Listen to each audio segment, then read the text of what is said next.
ఇంకా బాధాకరమైన అంశం ఏంటంటే అసలు 170 టీఎంసీలకు దాదాపు మేము ఏమి చేస్తే బ్రిజేష్ ట్రిబ్యునల్ నడుస్తుంది కదా. దీనిలో ఎట్లుంటుందంటే ఇంకో విషయం అండి, దీన్ని స్పష్టంగా చెప్తున్నాను, మళ్ళీ కన్ఫ్యూజన్ వద్దు. దేశంలో ఒక కొత్త రాష్ట్రం ఏర్పడితే దానికి కొన్ని సంక్రమణలు ఉంటాయి. నీళ్ళెన్ని రావాలి, ఫలాన్ని ఇంత రావాలి, ఫలాన్ని ఇంత రావాలి అని కొన్ని సంక్రమిస్తాయి ఆటోమేటిక్గా. అది ఎస్ఆర్సీ యాక్ట్. భారతదేశంలో ఇనీషియల్గా ఉన్నాయి 14 స్టేట్సే. ఇప్పుడు జమ్మూ కాశ్మీర్ అదేదో వాళ్ళు చేసినారు, కానీ అదర్వైజ్ 15 రాష్ట్రాలు తర్వాత ఏర్పడ్డాయి.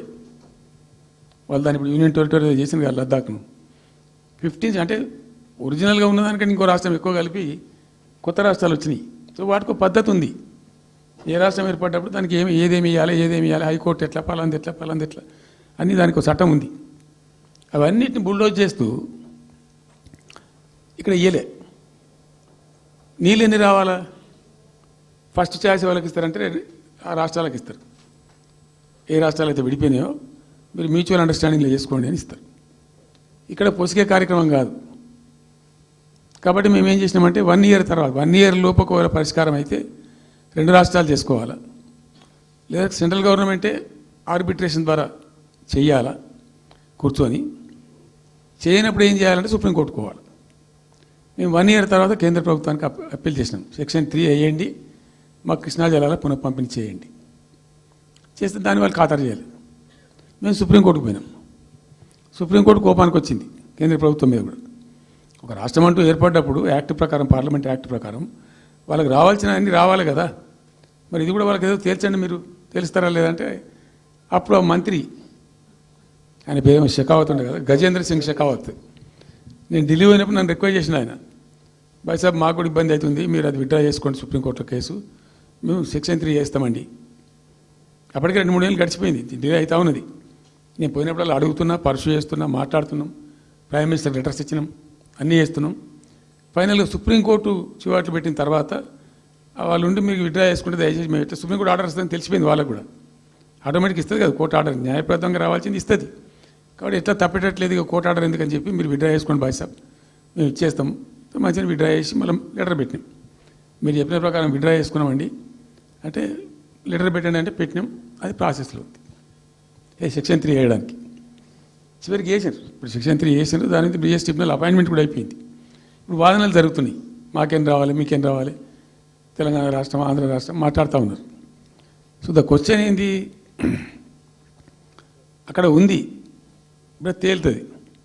మా ఉద్దేశం ఏంది, 90 టీఎంసీలు అయితే మాకున్నాయి నికరం, మాకు ఎవరు ఇచ్చేది ఏం లేదు, ఎవరు అడుక్కునేది ఏం లేదు. అడిషనల్ ఇంకో 60-70 టీఎంసీ, ఇంకో 70-80 టీఎంసీ కావాలంటే ఎట్లా అంటే ఈ ట్రిబ్యునల్లో వచ్చేటువంటి అధిక వాటా ఏదైతే మనకు ఉంటుందో ఇందులో ఒక గుడ్ సైన్ అని ఈయన బ్రిజేష్ ట్రిబ్యునల్ ఏం చేసిండు, వచ్చిన తర్వాత ఆయన ఒకటి చేసిండు. అంతకుముందు చట్టం ఏముంటుండే, 75% డిపెండబిలిటీ మీదనే నదుల నీళ్ళు కేటాయింపు జరగాలి, 75% డిపెండబిలిటీ మీద. మనకు కృష్ణా జలాలు ఇచ్చినప్పుడు అట్లే ఇచ్చిండ్రు. ఈయన బ్రిజేష్ ట్రిబ్యునల్ వచ్చిన తర్వాత ఈయన ఏం చేసిండంటే 75% బోల్డ్ అండి, మంచి సర్ప్లస్ ఇయర్స్లో చాలా వర్షాలు పడుతున్నాయి, కావాల్సిన నీళ్ళు వస్తున్నాయి, అవి వేస్ట్ అవుతున్నాయి అనవసరంగా, అట్లెందుకు కేటాయింపులు చేసుకుందాం, 65% డిపెండబిలిటీ పెట్టుకుందాం అని చెప్పి పెట్టిండు. దాని ద్వారా ఏమైంది, మన కృష్ణా నదిలో ఒరిజినల్గా వచ్చిన అలాట్మెంట్ 811 టీఎంసీ, 811 టీఎంసీలే బచావ్ ట్రిబ్యునల్ ప్రకారం. కానీ తదనంతరం ఈయన బ్రిజేష్ వచ్చిన తర్వాత అది ఆల్మోస్ట్ 1005కి పోయింది. ఇంకో 195 టీఎంసీ పెరిగింది, ఆ 10% యాడ్ చేసే వరకు పెరిగితే అలా మనకు కూడా ఆటోమేటిక్ వాటా వస్తుంది. ఇప్పుడు తేలుతుంది అది. సో మేము ఆశపడ్డది ఏంటంటే ఒరిజినల్గా పెట్టుకున్నటువంటి ఈ 90 టీఎంసీ అది బచావ్ ట్రిబ్యునల్ ఇచ్చిందే 45 టీఎంసీ. 45 టీఎంసీ మన మైనర్ ఇరిగేషన్ లెక్కలు బాజాప్తా తీసి ఇచ్చినాం కాబట్టి అది యాక్సెప్ట్ చేసిన వాళ్ళు. ఈ 90 టీఎంసీ ప్లస్ ఇప్పుడు అడిషనల్గా వచ్చేది కలిస్తే మనకు దాదాపు 170-160 దాకా తీసుకొని పోవచ్చు. కంఫర్టబుల్గా ఉంటాం మనం, ఇక్కడ డ్రింకింగ్ వాటర్ కానీ ఇంకోటి కానీ బాధ లేకుండా ఉంటాం, ఆ జిల్లా సుభిక్షం అవుతుంది అని ఆల్రెడీ పాలమూరు జిల్లాలో తెచ్చుకున్నటువంటి 6.5 లక్షల ఎకరాల ఆయకట్టు ప్లస్ దీనిలో ఒక 7 లక్షలు వస్తుంది పాలమూరు, అంటే 13.5 lakhs పోతుంది. పాలమూరు జిల్లా కాడికి వస్తే నియోజకవర్గానికి 1,00,000 ఎకరాలు వారాలి. అంత కృషించి అంత కునారిల్లి 60 ఏండ్లు ఏడిసి గోసపడ్డ పాలమూరుకు ఒక పెద్ద రిలీఫ్ వస్తుంది దీంతో. మొత్తం జిల్లా టాప్ టు బాటం అంతా కూడా ఒక అద్భుతమైనది ఉంటుంది.